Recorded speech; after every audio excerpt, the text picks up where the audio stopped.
চিংগাম sir, আর কত চা খাবেন? এবার বাড়ি গিয়ে শুয়ে পড়ুন না। আমি তো আপনার জন্য দোকানটা বন্ধ করতে পারছি না। যদি মোটি পাতলুর কিছু হয়ে যায় তাহলে পুরপুরি নগরকে কে বাঁচাবে? আয়া মা, আমি বাড়িতে যাব না। এই চিংগাম স্যারও না।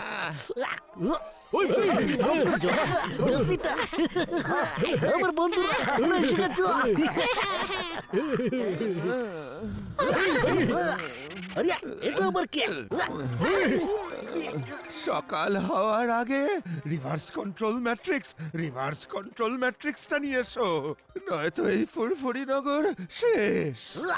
ওরে বাবা, ও আবার কোন ধরনের চকলেট চাইছে? ওনার নাম হলো মিস্টার রবার্ট। উনিও ঘোস্টের কাছে বন্দী ছিলেন। পাত্র, মনে হচ্ছে সকাল হবার আগে ওনার রিভার্স কন্ট্রোল ম্যাট্রিক্স চাই, না হলে পুরপুরি নগর শেষ হয়ে যাবে। আর এটাও মনে হচ্ছে যদি ফুরফুরি নগরকে আমাদের বাঁচাতে হয় তাহলে আমাদের রিভার্স কন্ট্রোল ম্যাট্রিক্স নিয়ে আসতে হবে। হ্যাঁ পাত্র, চলো বন্ধুরা ঘোস্ট হাউসে আবার যাই। ওই মোটু, এখন তো আমারও বিশ্বাস হয়ে গেছে যে ঘোস্ট হয় ভাই, কিন্তু